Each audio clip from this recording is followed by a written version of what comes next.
get up and dash 100 meters and I would eat up the competition. It's just non-existent. I kick my feet up. Thought I was passing till I got blasted. Welcome to 3 Count Commentaries.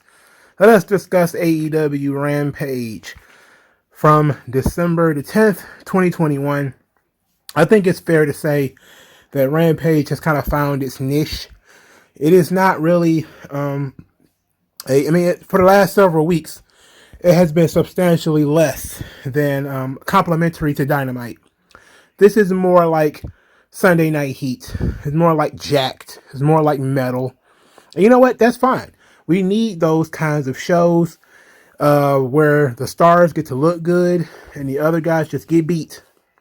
The only problem with this is the matches are a little too long, and they don't want to say that it's a B show.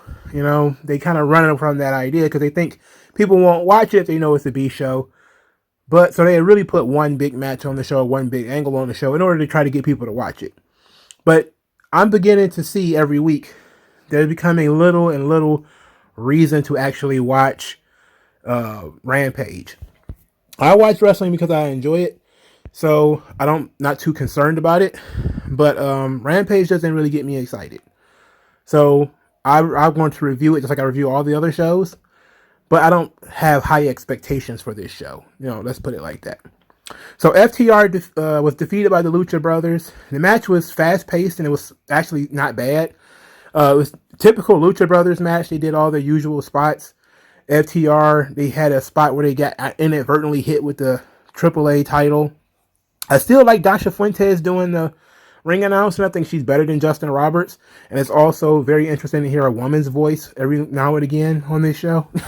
So it wasn't bad. I'm not going to shit on this. This was fine. Of course, FTR looked a little bit silly at some points. But that's to be expected. They're dealing with high flyers and luchadors, and whenever you're a ground-based tag team or a ground-based worker, you're always going to be dealing with that Road Runner, Wile E. Coyote type of story, where you, if you can get your hands on them, you definitely got the advantage. But the problem is going to be getting your hands on them. So there that is. But FTR was not done for the evening. Darby and Sting they were talking about Sting wrestling, I think, in Greensboro for the first time in 30 years or some nonsense. Which, kind of tell everybody his age, why don't you? In any event, of course, everybody already knows Sting is old. It seemed like they were winking and nodding to a tag team championship match, including Darby Allin and Sting. And then they got attacked by FTR and Tully. They got beat up, and it looked like Tully Blanchard was going to take a cheap shot on Sting, who was being held up by FTR. And out of nowhere, here comes Darby with his big body block. They've kind of started really using that now, with the human missile from Darby. And it still looks good. FTR still won the brawl that took place afterwards. But brawls don't have to be 50-50. They really don't. We could have did this, and it could have been just as effective if FTR just would have beat them down and left them laying, without the fighting back, and then they get beat down again. I get it, you don't want your baby faces to die. You want your baby faces to have fire and to be able to fight back. But sometimes they don't need to. FTR was in a situation where they were fresh off of losing a match. They needed some heat. They needed to get their heat back. So they should have just attacked them. It could have hit Darby with a weapon, a chair or something. And because you don't want to hit Sting with a chair because, he's old. He might have dust particles or some shit like that come out of his back. You don't want that. You don't want to take, years off, a couple of seconds off of his life by hitting him with a chair. You could have did the old, they beat him up a little bit, hold him and let Tully take a couple of cheap shots, and then Sting just lays down, and, it would have looked very good. It would have made FTR look vicious. Of course, they would have attacked him from behind, so it would have, not really buried Sting and Darby Allin. Would have been fine. I didn't like the fighting back. I think in this situation, FTR should have just beat him down, and that was it. So it looks like that's the next step for Darby and Sting, is they're going to be wrestling FTR again, because I'm pretty sure they wrestled them once before. All right, whatever. The second match, Ruby Soho and Anna Jay and Tai Conti were defeated by Nyla Rose, the Bunny, and Penelope Ford. who cares? Nobody cares about this match. So let's talk about Hook, everybody's favorite wrestler, Hook. So I was as intrigued as everyone else. I wasn't, my face wasn't in his lap like everybody else, apparently was mesmerized by this guy. But I was interested because of the hype. And I had heard that he did pretty good on this show. So I watched it with an open mind. And he did do good. He did really good. Hook came out there. He looked like an anime character. He had his hair all over the place. He reminded me of Cloud from Final Fantasy VII. But then he got to moving around in the ring, and I was like, okay, he's coming across as very Backstreet Boyish. He's kind of a good-looking young kid. He still looks like he's about 16 or 15. I don't know. He's probably about 22 or 23 or something like that. So he still looks like a teenager. He kind of got the little heartthrob thing going on. But he had showed off some amateur stuff. And I like that, especially the Gotch-style gut wrench. I like that move. It was pretty smooth. Fuego del Sol was a great crash dummy. He didn't really get much in the way of offense. So Hook didn't have to sell anything. We got to see his body language. He was very casual, like he was expecting to do this, very confident, which is all very good.